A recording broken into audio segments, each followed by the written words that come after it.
부동산 거래 신고제 이론을 먼저 보겠습니다. 요약집은 지금 현재 80쪽이에요. 우리 요약집 80쪽. 자, 이 부동산 거래 신고제인데 신고 대상 계약 꼭 이해하고 있어야 되죠. 신고 대상 계약은 매매 계약이 하나입니다. 그래서 물건은 네 가지다. 토지, 건물, 분양권, 입주권이에요. 그래서 이제 네 가지 이렇게 이해하시고요. 그럼 임목, 공장재단, 광업재단 아니란 얘기죠. 그리고 매매 계약이 하나고 교환 계약, 증여 계약, 판결, 경매 다 빠집니다. 그래서 매매 하나다. 그리고 8개 법에 따른 공급 계약이 들어갑니다. 그래서 이 8개 법에 따른 공급 계약, 택지개발촉진법, 주택법, 건축물의 분양에 관한 법률, 공공주택 특별법, 도시개발법, 그다음에 도시및 주거환경정비법, 산입법, 빈집법. 그래서 8개 법에 따른 공급 계약이다. 그 정도 이해하시고 이 8개 법을 꼭 암기할 필요는 없다고 그랬죠. 그래서 이제 이 정도만 이해하시고요.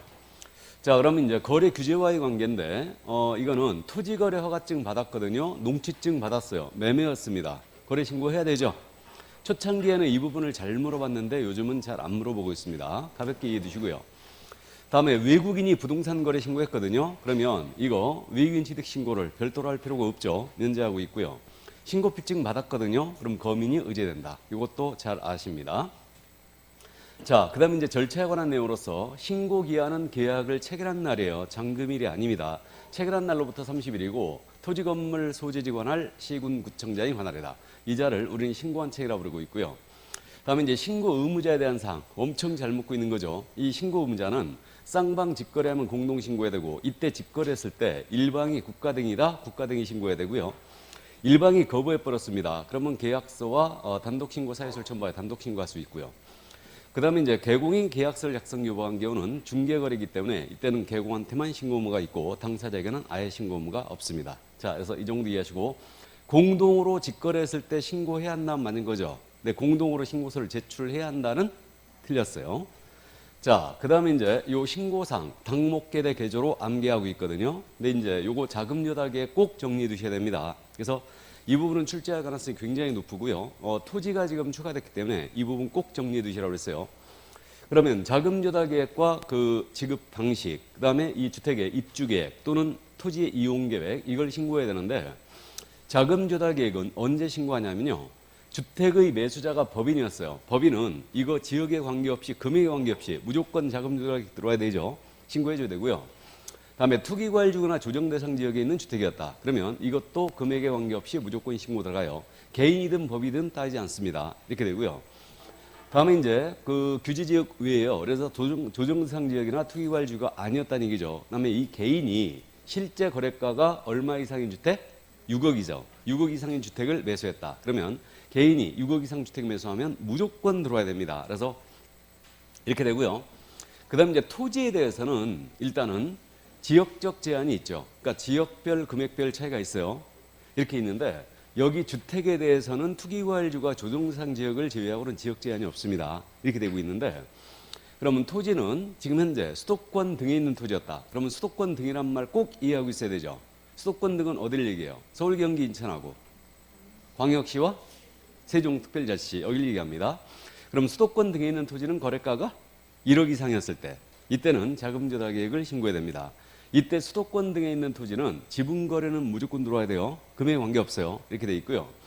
그다음에 이제 그 외 지역이었다. 수도권 등이 아닌 지역에서는 실제 거래가가 6억 이상인 경우에 이 토지에 대한 매매를 하게 되면 자금조달 계획을 신고하셔야 됩니다. 그래서 이렇게 이해하시고 매수자가 국가 등이었다. 그럼 당연히 제외되는 거죠. 그다음에 토지 같은 경우에 토지거래 허가 구역 내 토지였거든요. 이건 자금조달 계획을 부동산 거래 신고할 때 낸다 안 낸다? 토지거래 허가 구역 내 토지 내지? 않아요. 토지거래 허가증 받을 때, 허가 받을 때 자금조달 계획을 낸다고 그랬죠. 그래서 이제 그 정도 이해해 두시고요. 그러니까 이 부분 꼭 정리를 해 주시기 바랍니다. 자, 그러면 이제 신고의 방법은 방문 신고와 전자 신고 방식이 있고요. 그래서 이제 두 가지 크게 나눠지고 있고 방문 신고할 때는 이때는 제출 대행이 허용되고 있죠. 근데 전자문서로 신고할 때는 제출 대행을 허용한다 안 한다? 안 하는 거죠. 그다음에 신고자는 당연히 신분증 제시해 줘야 됩니다. 만약에 전자계약을 했다. 그러면 부동산 거래계약 시스템을 통하여 계약을 하게 되면 이때는 계약이 체결된 때 이 신고서를 제출한 것으로 본다 그랬습니다. 자, 그럼 이때 자금조달 계획을 내야 되는 경우 우리가 이제 숫자만 딱 기억하면 되는데 만약에 법인이 법인 주택거래계약 신고서를 내거나 자금조달 계획을 낸다. 그러면 이때는 이걸 작성하여 단독으로 작성하는 거예요. 그래서 서명 또는 날인한 다음에 이걸 신고하려는 자에게 제출해 줘야 됩니다. 며칠 내? 25일. 25일 내 제공해 줘야 되죠. 제공해 줘야 되고 25일 내 제공하지 않으면 30일 내 별도로 제출해야 되죠. 그래서 이제 요 정도 꼭 이해해 주시고요. 이 자금 조달 계획서 여기하고 법인 주택거래 신고서는 법인하고 매수인이 단독으로 서명 또는 날인이죠. 이걸 이제 작년 시험에서 공동으로 물어본 적이 있습니다. 자, 그 다음에 이제 요 신고필증이 이제 지체 없이 발급이 돼요. 그 다음에 이제 요 신고필증은 입주권 거래했을 때는 2장 나온다 그랬어요. 종전 부동산에 대한 신고필증과 입주권 거래에 대한 신고필증이 나온다 그랬고, 신고필증 나가면 계약서의 검인이 의제되더라. 그리고 이제 외국인의 경우는 별도 관리에 들어가는데, 외국인은 신고가 자주 있는 게 아니니까 분기입니다. 분기가 끝났어요. 그럼 한 달 내에 시도의사에 제출하면 시도사는 쫙 모아서 다시 국토부장으로 제출하는 거죠. 다만 세종특별자치시장은 직접 국토부장에 제출하는 거예요. 그래서 이제 이 정도 이해만 해두시고요. 자, 그다음 이제 신고한 계약이 해제가 되거나 무효가 됐다. 그럼 취소 이거 해제 신고 들어가야 되죠. 그럼 해제가 확정된 날로부터 며칠? 30일. 이때 주의할 점은 해제 신고 의무는 개공사에게 있다 없다? 없어요. 해제 신고 의무는 개공한테 없고 개공이 할 수 있을 뿐이에요. 그래서 이제 이 정도 이해를 해두시고요. 그럼 해제 확인서를 지체 없이 발급해 주고요. 만약에 전자계약을 했다가 전자계약 시스템에서 해제를 했다. 그럼 해제 등이 이루어진 때 이 신고서를 제출한 것으로 본다 했습니다. 여기까지.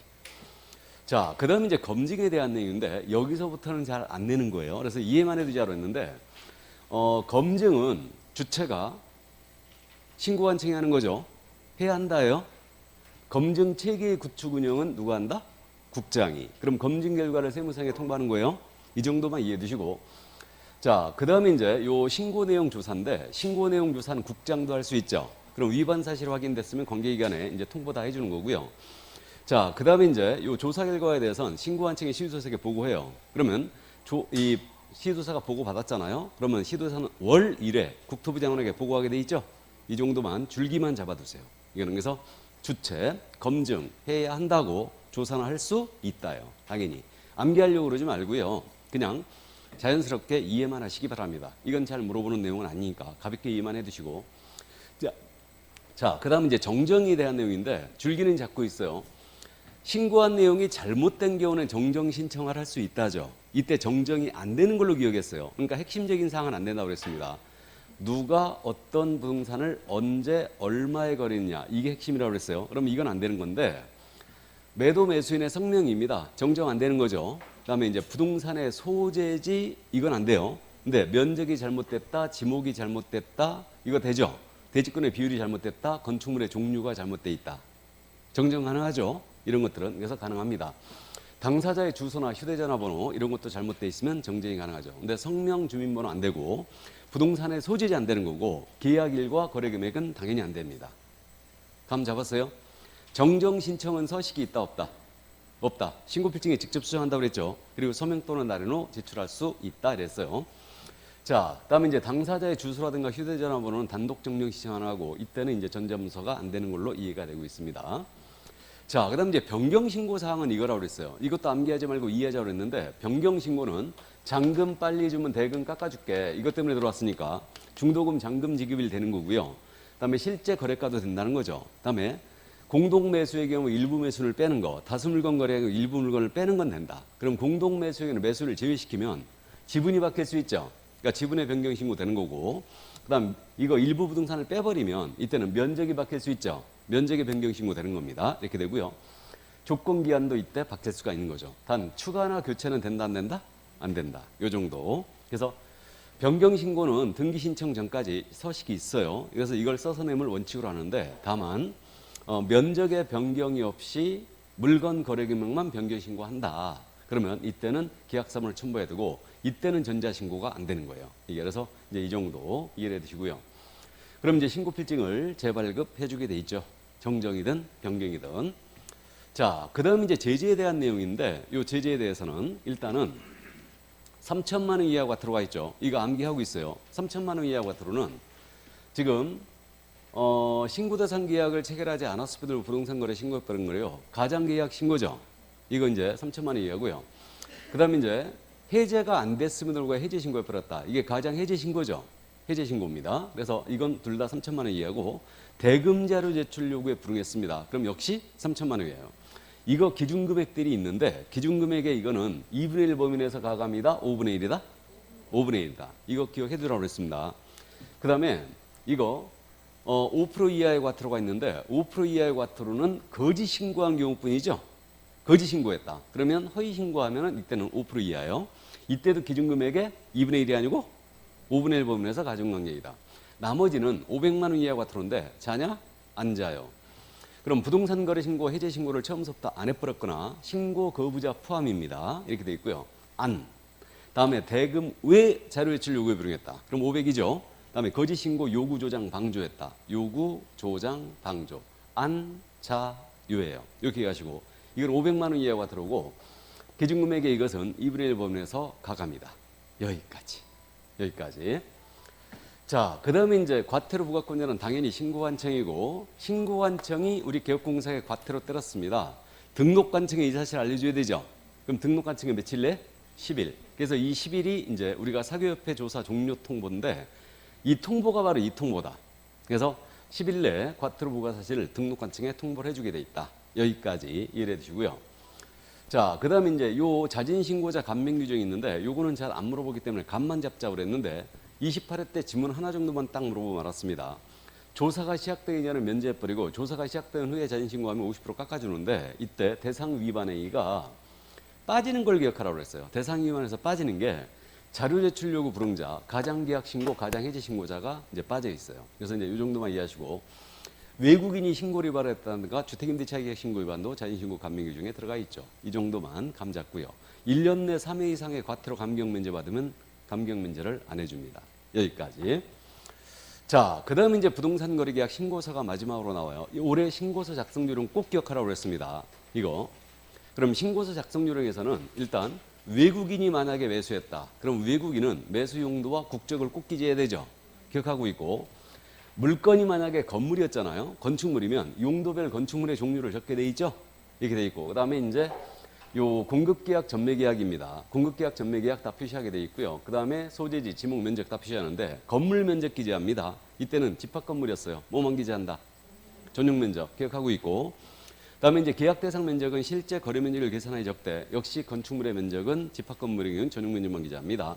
그 다음에 물건별 거래계약 적을 때 공급계약하고 분양권, 입주권의 전매계약이었거든요. 이때는 부가세 포함이다, 제외다? 부가세 포함 금액을 적는다. 그래서 이 점 또 기억을 해 두시고요. 그 다음에 이제 요거 종전 부동산란은 입주권 거래할 때만 적는다고 그랬죠. 입주권 거래할 때만 적는다. 그 다음에 계약의 조건이나 참고사항 있으면 이걸 적게 돼 있습니다. 됐죠? 따라왔어요? 이게 부동산 거래 신고 핵심이었습니다. 그래서 우리가 지난주에 특강을 했기 때문에 이 부분을 제가 훅 지나간 거예요, 지금. 그래서 이제 이 정도. 지금 제가 쭉 지금 부동산 거래 신고제를 말씀드렸는데 이게 머릿속에 다 들어와야 돼요. 아, 맞아. 이런 분이 이제 정확하게 기억을 하고 있는 겁니다. 그래서 반복 숙지해 주시고 실제 시험에서는 부동산 거래 신고제 여러분들이 그냥 맞춰요. 맞추는데 제일 어려워하는 부분이 자금 조달 계획 부분이죠. 그 부분을 충분하게 정리를 꼭 해두시기 바랍니다. 아셨죠? 그래서 올해 두 문제 정도 비중을 갖고 있는데 자금 조달 계획적으로 손을 댈 거예요. 그다음에 이제 신고서 작성 요령을 안 물었기 때문에 이거 원래 매해 냈거든요. 우리 실무 가면 이거 바로 써야 되거든요. 그러니까 이걸 반드시 물어봤어야 되는데 작년에 또 안 물어봤어요. 그러니까 올해 이건 틀림없이 우리가 맞힐 수 있어요. 그러니까 꼭 반복을 해주기 바랍니다. 자, 그러면 문제집 들어갈까요? 자, 문제집 들어갑니다. 140쪽이에요. 그럼 140쪽 거기 지금 대표 유형 기출문제 두 문제가 실려 있는데 이건 여러분들이 풀어보세요. 풀어보시고 1번 문제 있지 않습니까? 1번 문제도 여러분들이 그냥 풀어보세요. 기본 문제니까 2번 문제 보겠습니다. 141쪽에 2번 문제 포인트라고 써 있는데 옳은 것 그랬습니다. 1번 택지개발촉진법에 따른 부동산에 대한 공급계약은 신고 대상이 아니다. 그럼 무슨 법에 따른 공급계약은 신고 대상이죠. 그래서 X 2번입니다. 거래 당사자는 토지의 임대차 계약을 체결한 때는 계약 체결일로부터 30일 내 그럼 토지 임대차 밑줄 긋고 30일 내 실제 거래 금액들을 신고한체 공동으로 신고해야 된다. 신고 밑줄 긋고 X는 갚아야 되죠. 토지 임대차는 대상이 아닙니다. 3번입니다. 개업공사가 제출하는 부동산 거래계약 신고서에는 개업공사 및 거래당사자가 공동으로 서명 또는 날인을 해야 한다. 개공과 거래당사자가 공동 아니죠? 그러면 개공이 신고서를 제출한다. 그럼 중개거래라는 얘기겠죠? 그죠? 중개거래니까 누구만? 개공이 하겠죠. 그래서 지문이 조금 그랬는데 좋습니다. 정확하게는 개공이 계약서를 작성 교부한 때는 이렇게 했어야 돼요. 그래 확실하게 틀린 지문이 되는 건데. 자, 그러면 3번님은 틀렸고요. 4번입니다. A광역시 갑구에 중개사무소를 둔 개업공사가 A광역시 을구에 소재하는 주택의 매매계약을 중개한 경우. 그럼 을구였죠 지금. 그럼 개업공사는 을구에 부동산 거래 신고를 해야 된다. 맞습니까? 예, 그래서 맞습니다. 그래서 4번 정답이고 5번입니다. 외국인이 대한민국 내 부동산에 대한 매매계약을 체결한 경우에는 부동산 거래 신고를 하지 않아도 된다. 외국인도 해야 되죠. 해야 되고 외국인이 만약에 부동산 거래 신고했다면 외국인 취득 신고를 면제하고 있죠. 자, 넘어가십니다. 3번 문제 갑니다. 옳은 것은 몇 개인가 그랬어요. 1번 기억입니다. 도시개발법에 따른 부동산에 대한 공급계약, 무슨 법에 따른 공급계약을 통하여 부동산을 공급받는 자로 선정된 지위. 이것이 분양권이죠. 이것의 매매계약은 부동산 거래 신고해야 된다. 5죠. 그러면 기억 5.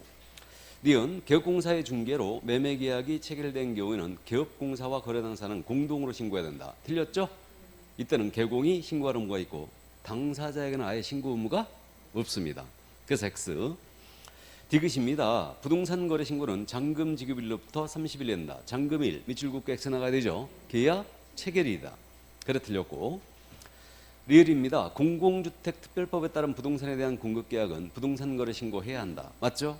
예. 그래서 무슨 법에 따른 공급계약 해야 된다. 5. 미음입니다. 부동산 거래 신고받은 신고하청은 신고 내용을 확인하여 신고필증은 신고인에게 7일 내에 발급해야 된다. 7일이 아니고 지체 없이 발급해야 되죠. 그래서 X입니다. 그러면 지금 옳은 거라겠죠. 그럼 박스형은 답치기 전에 반드시 확인하고 시작을 했어요. 그러면 옳은 거라겠으니까 몇 개? 2개. 2개가 몇 번에 있어요? 3번. 옮겨 적을 때 주의해야 되죠. 예를 들어서 3번에 찍어줘야 됩니다. 자, 그럼 4번 문제 나갑니다. 옳은 것은 그랬는데 1번입니다. 거래당사자 공동신고의 경우 거래당사자는 부동산 거래 신고서에 공동으로 서명 또는 날인을 한 후 여기까지 좋았죠. 거래계약서 사본을 첨부하여 신고한 층에 제출해야 한다. 계약서 사본은 원칙적으로 낸다 안 낸다? 안 낸다. 신고서만 내는 거죠. 필요하면 지들이 요구한다고 그랬어요. 그래서 계약서 사본을 첨부하여 이게 틀렸어요. X 나가야 되고 2번입니다. 거래당사 중 일방이 국가인 경우는 부동산 거래 신고를 하지 않아도 된다. 일방이 국가였다. 국가 등의해줘야 되죠. 하지 않아도 된다. X 나가야 되죠. 3번입니다. 매수인이 신고를 거부하는 경우 매도인은 부동산 거래 신고서에 단독으로 서명 또는 날인을 한 후에 맞습니까? 거래계약서 사본 및 단독 신고 사유서를 첨부하여 제출해야 된다. 맞아요? 예, 맞아요. 그러니까 일방이 신고를 거부했다. 그럼 신고 거부자는 500만 원 이하가 들어오죠. 그러면 이때는 단독 신고 사유에 해당하는지 여부를 담당 공무원은 확인해야 됩니다. 그럼 이때는 전자문서 신고를 할 수 있다 없다? 없어요. 일방의 신고 거부로 인한 단독 신고할 때는 전자문서로 할 수 없습니다. 그래서 3번님은 정답이고 4번입니다. 주택법상 투기과일지구에 소재하는 주택의 매매계약을 체결한 경우는 매도인 및 매수인이 공동으로 서명 또는 날인한 자금조달 입주계획서 X 나가야 되죠. 자금조달 입주계획서는 이거는 매수인이 작성하는 거죠. 매수인이 단독으로 서명 또는 날인입니다. 그 단독으로 서명 또는 날인한 자금조달 입주계획서를 부동산 거래계약 신고서와 함께 제출해 줘야 되죠. 예. 자, 그 다음에 5번입니다. 부동산 거래 신고의 공동신고를 거부한 자에 대해서는 취득가액의 3천만 원 이하의 과태료를 부과한다. 공동신고 거부라고 그랬죠. 그럼 공동신고 거부에 밑줄을 긋고요. 500만 원 이하의 과태료지 이거는. 안 한 자와 똑같으니까. 자, 그래서 정답은 3번이었습니다. 그럼 5번 갑니다. 개업 공인인계사가 부동산 거래 신고를 항의하여 교환한 설명으로 옳은 거 그랬어요. 개공이 지금 부동산 거래 신고한데요. 1번입니다. 부동산의 교환계약을 중개한 개업공사는 부동산 거래 신고한다. 교환계약 X 나가야 되죠. 매매 하나한다. 2번 거래 당사자가 부동산 거래 신고를 거짓으로 할 것을 요구하여 개업공사가 신고를 거짓으로 한 경우 개업공사 및 거래 당사자 모두에게 500만 원 이하의 과태료를 부과한다. OX, X. 자, 개공이 갑을 간의 거래를 중개했어요. 개공이 갑을 간의 거래를 중개했는데 이 개공한테 거짓된 내용을 신고하도록 요구했습니다. 그럼 요구한 자는 500만 원 이하의 과태료죠. 그러면 이 요구를 받아들여갖고 이 개공이 거짓된 내용으로 신고해버렸다. 그러면 거짓 신고하면 취득가액의 100분의 5 이하의 과태료, 5% 이하의 과태료죠. 그래서 모두 500만 원 이하의 과태료 틀렸습니다. 그래서 요구한 자만 500과예요. 자, 다음 3번입니다. 거래 당사자는 부동산 거래가 신고서에 서명 또는 날인할 의무가 없다. 맞습니까? 지금 개공이 신고하는 경우라고 그랬죠? 개공이 신고하는 경우니까 당사자는 신고서에 서명 또는 날인할 의무가 없어요. 개공만이 신고서에다가 서명 또는 날인하는 겁니다. 다음 4번. 개공사의 위임을 받은 중개보조는 부동산 거래가 신고서에 제출을 대행할 수 있다. 이거 틀렸다고 하자고 그랬죠? 그래서 개공을 대행할 수 있는 소공뿐이다. 그냥 그렇게 하자고 그랬죠? 예, 그래서 이거 틀렸다고 하자고 그랬습니다. 소공만 대행할 수 있다. 4번 집은 시험에 진짜 내면 태클 한번 해보자고요. 이게 진짜 틀렸는지. 그죠? 근데 어쨌든 우린 시험에서는 틀렸다고 하셔야 돼요. 그냥 그렇게 하시기 바랍니다. 그럼 소공이 없는 개공은 어떻게 해야 되냐고 도대체. 그죠? 그래서 해석이 조금 이제 저는 달리하고 있습니다. 자, 5번 갑니다. 소속공사가 부동산 거래가 신고서를 제출하는 경우 개업공사와 소공사는 신고서에 함께 서명 또는 날인해야 된다. 지금 신고서를 제출 대행할 뿐이죠. 그러면 소공사가 신고서에다 서명 또는 날인할 일이 있다 없다? 없어요. 갖다 내기만 하는 거예요. 이거 갖다 내기만 하는 겁니다. 자, 그래서 정답은 3번 처리합니다. 6번 가죠. 틀린 것은 그랬어요. 1번 개업공사가 공사법에 따라 거래계약서를 작성 교부한 거래 당사는 부동산 거래 신고할 의무가 없죠. 개공이 계약서를 작성 교부했으니까. 2번 부동산 거래 신고하려는 개업공사는 부동산 거래계약 신고서에 서명 또는 날인을 하여 거래 대상 부동산 등 소재지에 관할 신고관청에 제출해야 된다. 맞죠? 3번입니다. 세무관서의장은 시군구청장으로부터 통보받은 신고사항을 국세 또는 지방세 부과를 위한 과세자료로 활용할 수 있다. 그냥 신고사항이 아니고 정확한 검증 결과죠. 검증 결과를 국세 또는 지방세 부과를 위한 과세자료로 활용할 수 있죠. 검증 결과를 맞는 걸로 갑니다. 다음에 4번입니다. 공인인사 법령상 중개대상의 범위에 속하는 물건의 매매계약을 체결한 때에는 모두 부동산 거래 신고를 해야 한다. 우리 중개대상물 중에 입광목은 부동산 거래 신고 대상이 아닙니다. 그래서 틀렸죠. 중개대상물 범위에 속하는 물건 모두가 거래 신고 대상이 아닙니다. 토지, 건물, 분양권, 입주권만 들어가 있어요. 자, 그래서 4번 질문 틀렸고요. 5번입니다. 부동산 거래계약 신고서에는 계약 체결일 및 중도금, 잔금 지급일을 기재해야 된다. 그러지 않겠어요? 예, 당연히 기재해 줘야 되죠. 자, 그럼 7번 문제 갑니다. 틀린 것은 그랬는데 1번입니다. 부동산 등 소재지를 관할하는 특별자치시장은 부동산 거래에 신고관청에 낸다. 우리 특별자치시장 있죠? 세종시장 말하죠? 이분 신고관청 맞아요? 맞죠? 신고관청 맞습니다. 특별자치시장은 등록관청이기도 해요. 그죠? 세종시에는 구가 없어요. 없습니다. 자, 그럼 맞고요. 2번입니다. 외국인이 부동산 등을 매수하는 경우 부동산 거래계약 신고서에 외국인의 부동산 등 매수 용도를 표시해야 된다. 외국인은 매수 용도 기재해야 된다고 그랬죠? 맞습니다. 3번 거래 당사자 중 일방이 지방공기업법에 따른 지방직영기업인 경우에는 지방직영기업이 부동산 거래 신고를 해야 한다. 맞습니까? 예, 맞고. 자, 4번입니다. 법인 외의자가 실제 거래 가격이 법인 외의자란 말은 개인이란 얘기죠. 실제 거래 가격이 6억 원 이상인 토지를 매수하는 경우 거래상 토지에 취득에 필요한 자금의 조달 계획 및 그 지급 방식을 신고해야 된다. OX? X예요? 왜 X입니까?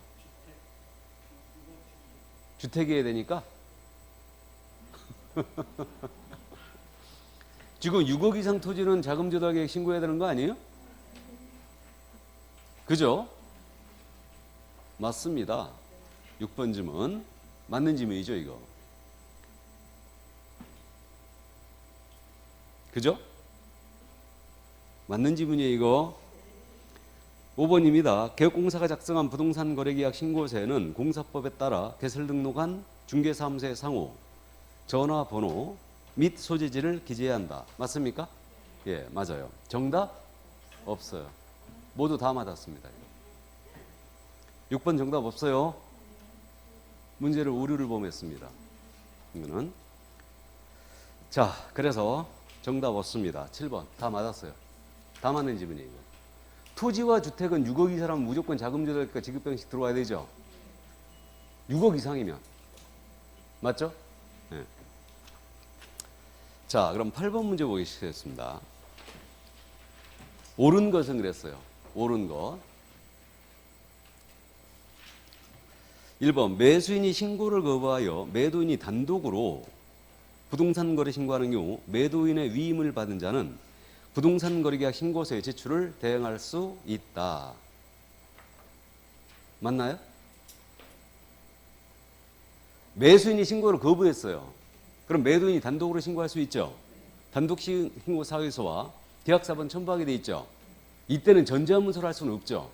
근데 이거 지금 뭐라고 그랬냐면 제출을 대행할 수 있다라고 되어 있죠. 제출 대행을 묻고 있죠, 지금. 그럼 일방이 신고 거부했어요. 상식적으로 생각해보자 이거예요. 제출 대행을. 신고서를 대신 내는 거죠.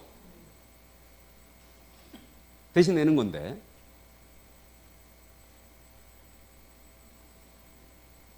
제출 대행 안 될까요? 될까 안 될까요?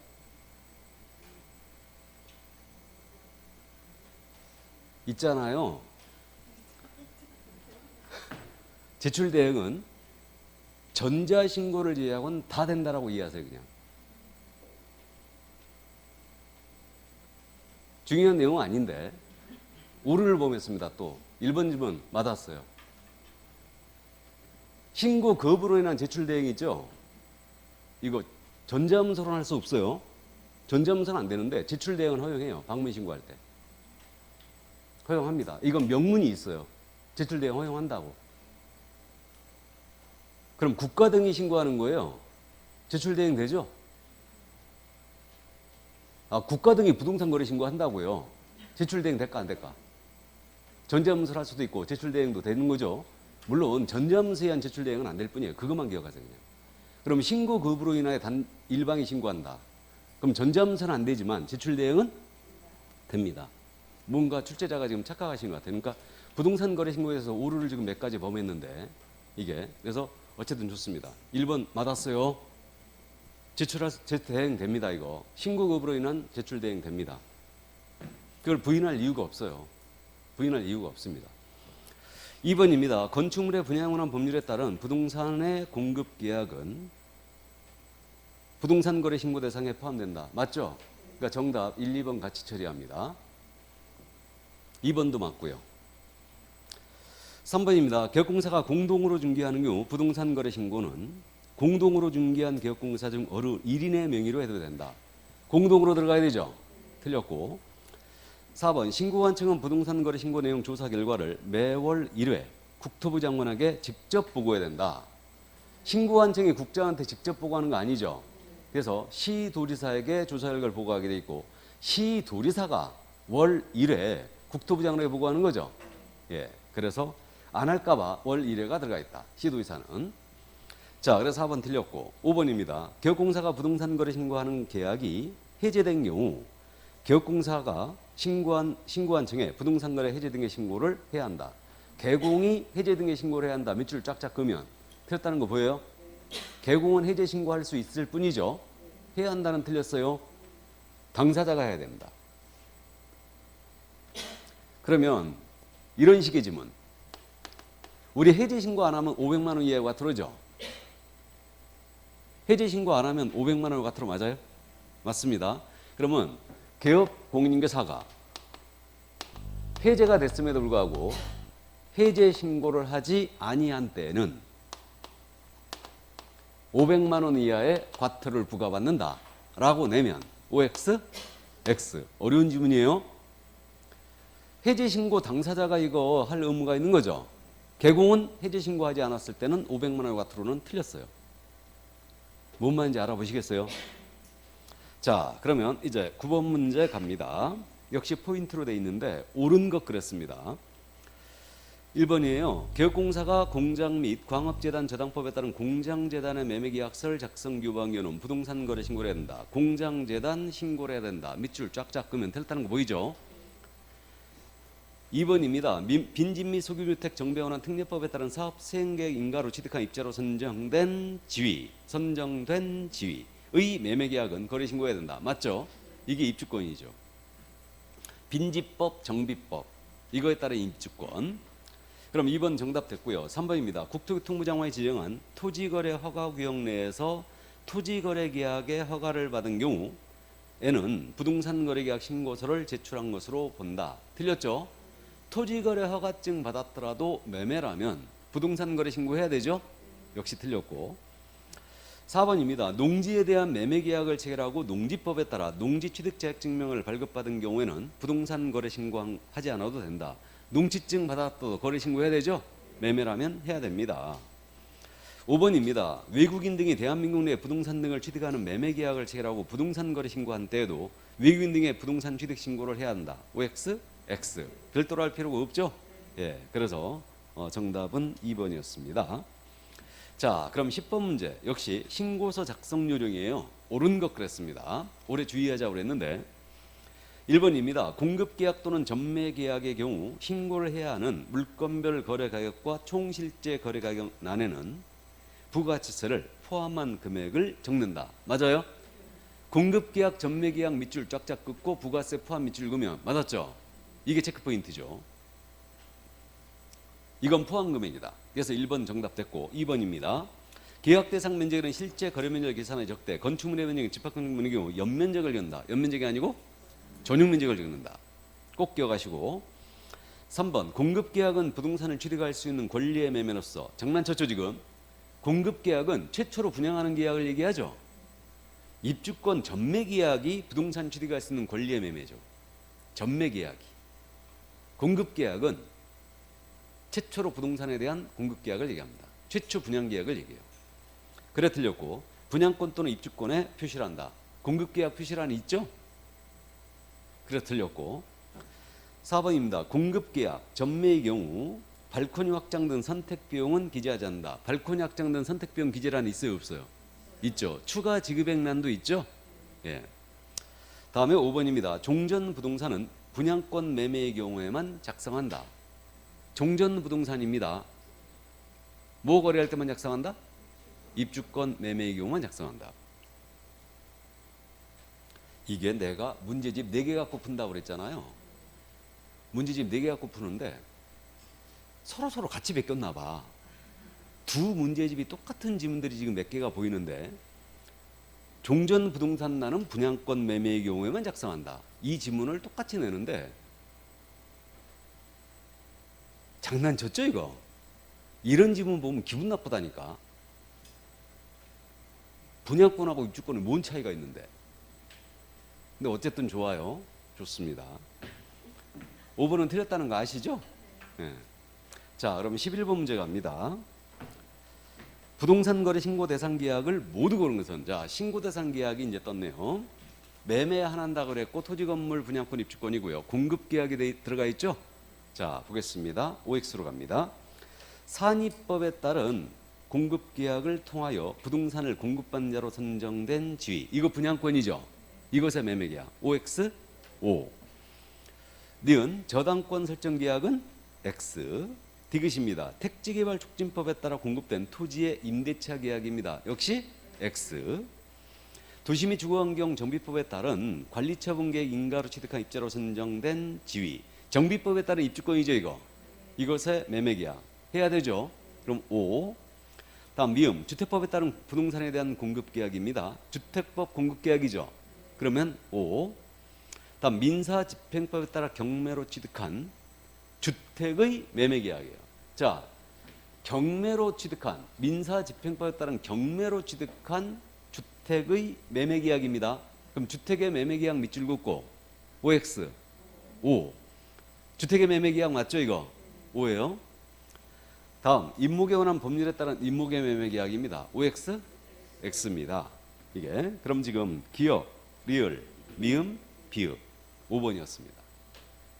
이 정도 풀어낼 수 있죠? 자, 그럼 12번 갑니다. 개업공인중개사가 부동산 거래 신고를 해야 하는 경우 신고해야 할 사항이 아닌 거. 자, 1번입니다. 거래상 부동산의 종류, 면적, 실제 거래 가격입니다. 신고해야 되죠? 당연히. 2번 계약일, 중도금 지급일, 잔금 지급일 신고해야 되죠?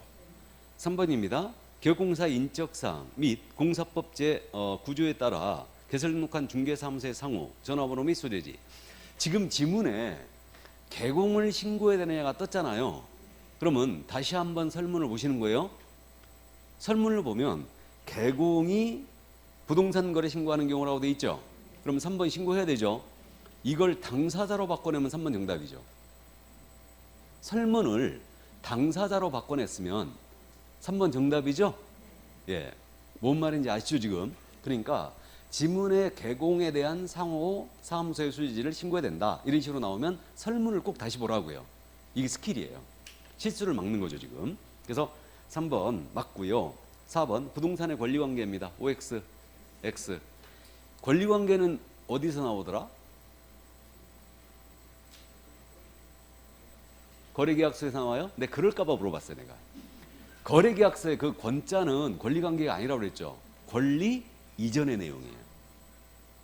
권리관계는 확인설명사항에서 나옵니다. 확실히 해두자고요 그냥. 자, 그래서 4번 틀렸고요. 5번입니다. 계약의 조건이나 기한이 있는 조건기한 신고해야 되죠. 예를 들어서 당목계대 개조 있잖아요. 신고사항을 물었잖아요. 신고사항을 묻는 문제는 부동산 거래계약 신고서 기재 내용 묻는 거하고 똑같아요. 신고서 기재 내용을 묻던 신고사항을 묻던 문제는 똑같은 문제입니다. 어차피 신고사항 당목계대 개조가 신고서에 들어가거든요. 뭔 말인지 아시겠죠? 예, 그래서 그 정도. 자, 그럼 13번 갑니다. 포인트로 돼 있습니다. 부동산 거래 신고되는 법령상 주택법상 조정 대상 지역에 소지하는 갑소유 주택을 을이 7억 원에 매수하는 계약을 체결하고 갑과 을이 부동산 거래계약 거래계약의 신고 또는 별지로 첨부해야 할 사항을 모두 본 것은 갑과 을은 법인이며 국가 등이 아니다. 자, 그럼 미리 한번 짚어볼까요? 조정 대상 지역에 있는 지금 주택이었죠. 주택이었고 실제 거래가가 얼마? 7억이었어요. 그러면 일단 신고 들어갈 때 부동산 거래계약 신고서를 작성해야 되죠. 작성하고 여기에 취득자금 조달계획서, 지금 매수인이 을인가요? 매수인이 을이죠. 그럼 을이 작성한 취득자금 조달계획서 들어와야 되죠. 조달계획서 들어와야 됩니다. 그 다음에 이거 법인이었죠. 법인이니까 법인주택거래계약 신고서 들어와야 되죠. 이 서류가 들어와야 됩니다. 법인주택거래계약 신고서가 들어와야 돼요. 그러면 서류는 이런 걸 이제 첨부해 들어가고 자금 조달의 증명 서류는 첨부하지 않습니다. 자금 조달의 증명 서류는 투기과일주군의 주택만 대상이죠.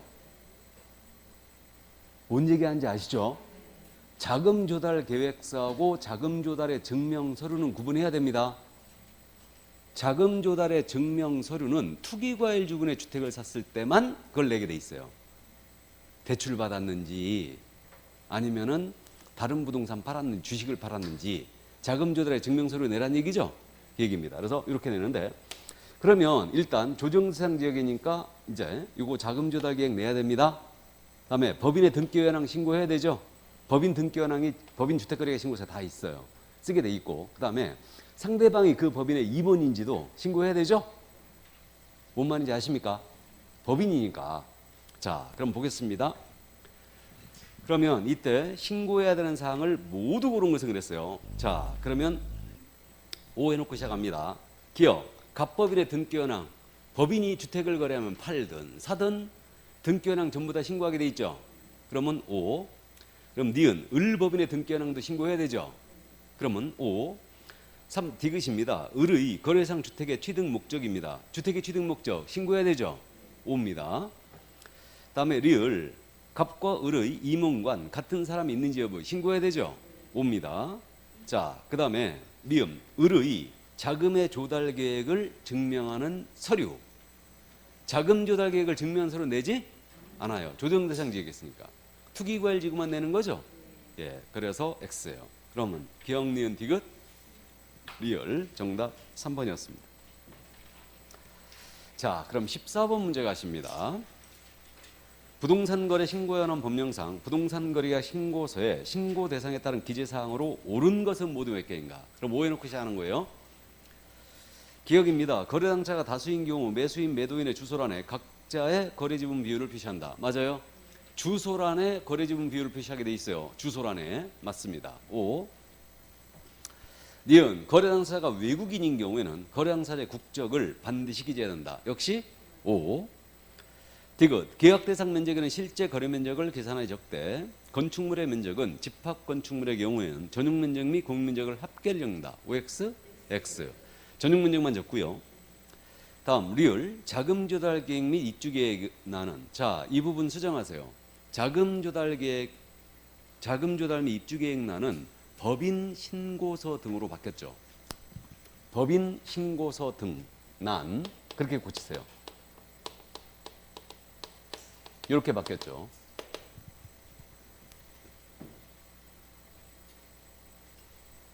이렇게 돼 있다고요. 이 부분이 자금 조달 계획 및 입주 계획으로 돼 있었거든요. 근데 이 부분이 법인 신고서 등란으로 바뀐 거죠. 그러면 계속 가겠습니다. 리을이에요. 법인 신고서 등란은 법인 외의자가 주택법상 조정대상 지역 및 투기과열지구 지역에 소지하는 주택으로서 실제 거래 가격이 6억 미만인 주택을 거래한 경우 해당 없음에 부입 표시를 한다. 그냥 맞는 걸로 해주겠습니다. 6억 미만이라면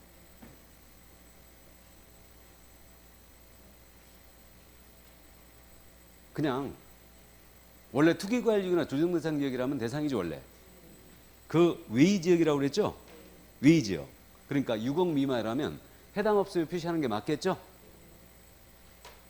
그죠? 그러니까 이렇게 바뀌니까 이 신고서와 법인주택거래계약 신고서, 자금조달계획 및 입주계획서, 그다음에 투기과열지구라면 자금조달의 증명서류를 이 신고서와 같이 내는지 그러면 제출해. 별도로 낸다. 그러면 별도로 제출. 여기 체크해야 되겠죠. 그다음에 이거 해당 사항이 없다. 라면 해당 없음을 표시하는 거예요. 그래서 리을 맞습니다. 다음 미음 거래상 종류가 공급계약, 전매계약, 외의 거래인 경우. 그러니까 공급계약이나 전매계약이 아니란 얘기죠. 물건별 거래額및 총실제 거래액에 부가세를 포함한 금액을 낸다. 제외한 금액을 적는 거죠. 그러니까 공급계약이나 전매계약이 아닌 거래라면 부가치세를 제외한 금액을 적습니다. 그럼 X죠? 예. 그러면 지금 옳은 거라 했으니까 옳은 게 몇 개? 3개. 기억, 니은, 리을이었습니다. 예. 3번의 정답이 있네요. 15번 갑니다. 이제 부동산 거래에 관한 해제 등 신고, 정정 신청 및 변경 신고를 설명한 것으로 틀린 것은 그랬습니다.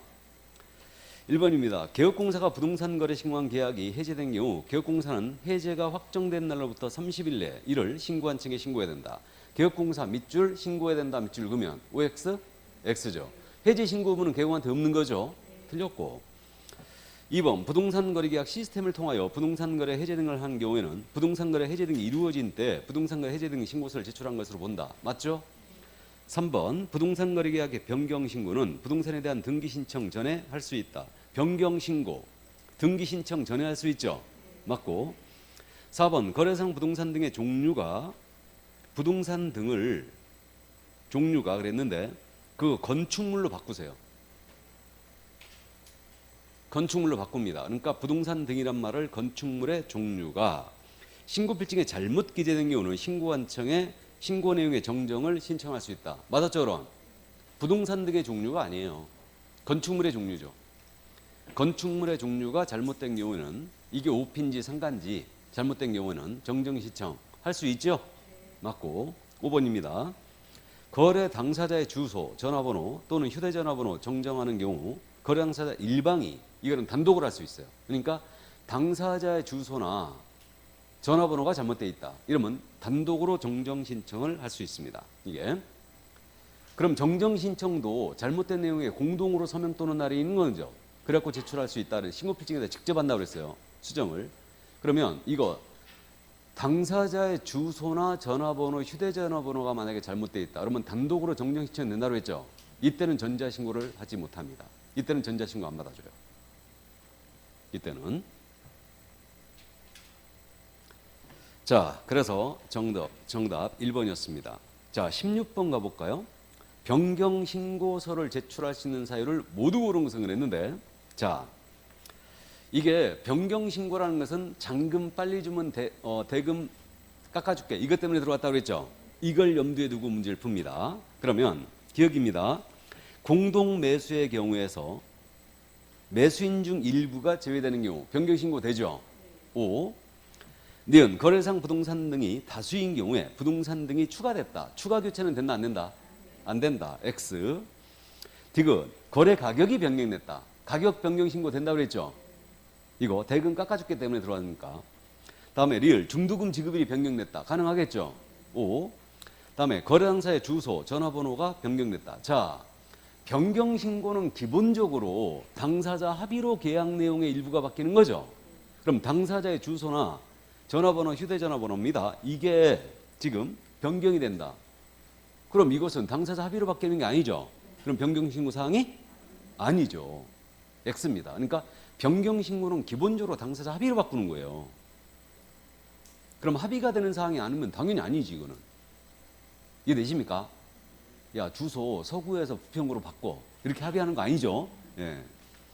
그러니까 X고, 다음에 조건이나 기한이 변경됐다. 그러면 매수인을 빼거나 물건을 뺀다. 조건 기한 바뀔 수 있죠? 그러면 조건 기한 5입니다. 그럼 몇 개?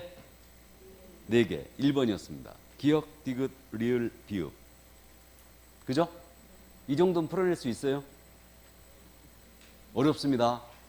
근데 암기하지 말고 이해하세요. 변경신고 제도가 어떤 제도인지. 자, 그럼 17번 갑니다. 정정 신청을 할 수 있는 사유가 아닌 거.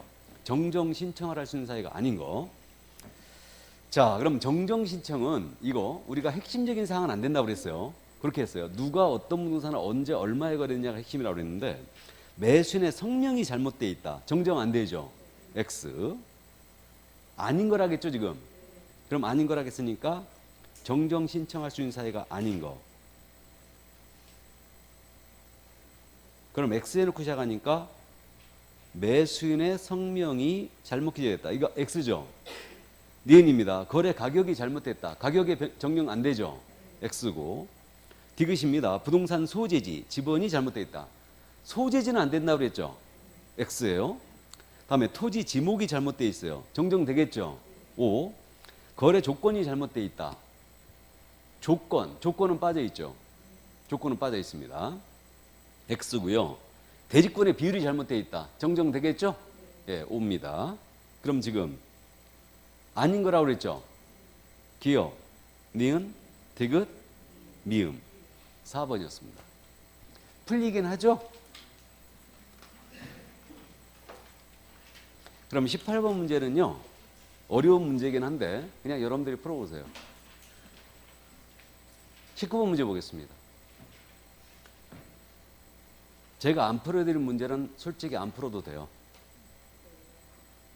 기본 문제이거나 출제 가능성이 희박하기 때문에 안 풀어드린 거예요.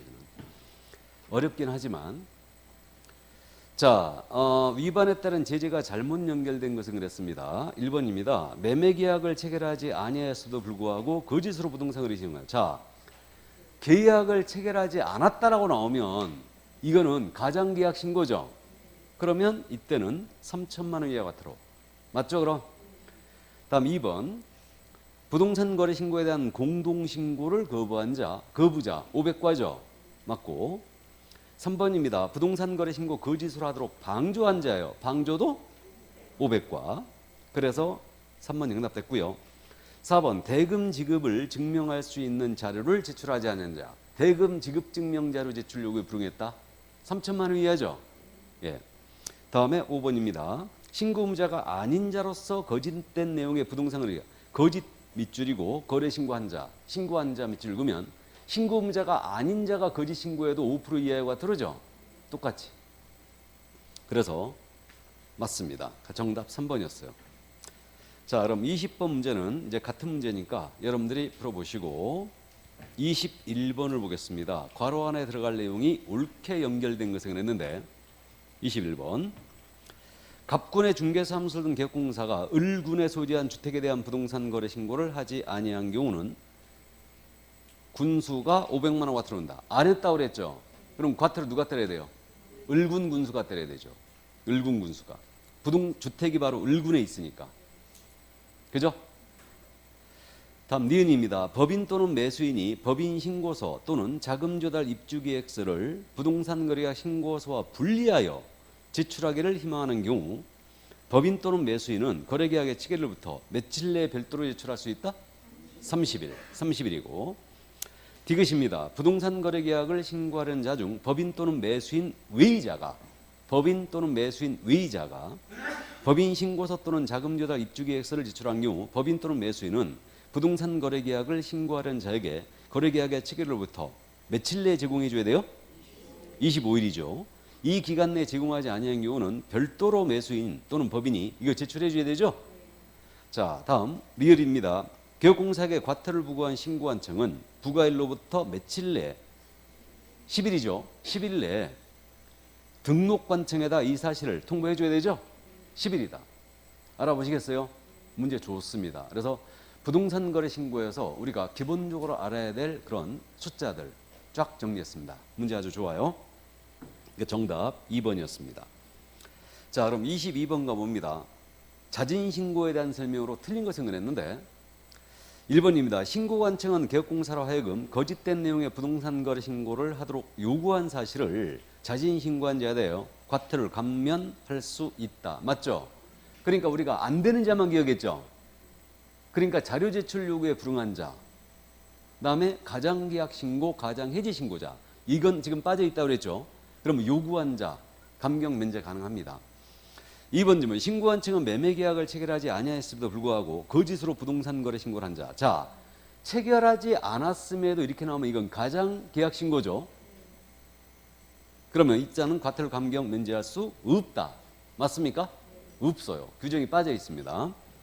다음 3번. 대금 지급 증명 자료 외의 자료를 제출하지 않거나 거짓으로 제출한 사실을 자진신고하는 과태료를 감면 받을 수 없습니다. 이것도. 그럼 4번입니다. 신고관청의 조사가 시작되기 전 밑줄 긋고 부동산 거래 신고를 거짓으로 한 사실을 자진신고한 자는 과태료 100분의 50을 감경받을 수 있다. 조사가 시작되기 전이라면 최초로 단독 신고해야 되죠. 면제하죠? 면제죠, 면제. 과태료 면제. 50% 감경은 조사가 시작된 후니까. 자, 그래서 4번 정답됐고요. 5번입니다. 자진신고한 날로부터 과거 1년 내에 거짓 신고를 하여 3회 이상 과태료 감경 면제를 받은 경우는 3회 이상 상습범위자죠. 과태료를 감경 면제하지 않습니다. 그래서 정답 4번이었어요. 자, 그러면 여기까지 했으므로